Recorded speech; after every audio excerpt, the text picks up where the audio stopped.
Ne, tole ni kuharski krožek, ampak glasbeni koncert. Samo malce domišljije in že kuhalnica, lonec in kos lesa postanejo tolkala. Tolkala so glasbila, na katere igramo tako, da z roko ali s palico udarjamo nanje.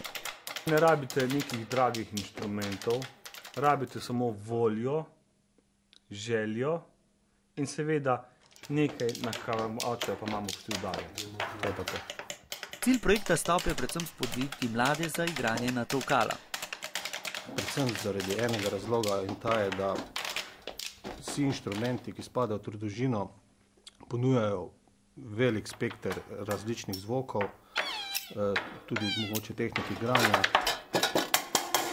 Ker so najbolj zanimiva, zelo pestra, veliko inštrumentov je in nikoli ni dolg čas.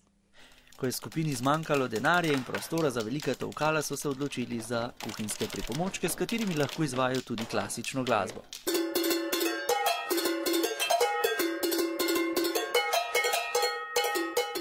Torej, mi imamo doma nabor različnih predmetov kuhinjskih pripomočkov, kaj primamo v roke in začnemo muzicirati. Najprej si morate ustrezno si jih razporediti po velikosti, tako da gre zmeraj do manjšega, mogoče takole. Tudi po višini. Po višini, tako da najprej poskusi, če ti leži. Super, gremo probati. Pripravljen? 1, 2 in... S kuharskimi pripomočki Stop ustvarja tudi sodobno in elektroglasbo in na ta način sporoča, da si lahko tudi vi koncert priredite kar v lastni kuhinji. Ok, gremo še mogoče povedati, zakaj si jih tako razporejamo, pa mogoče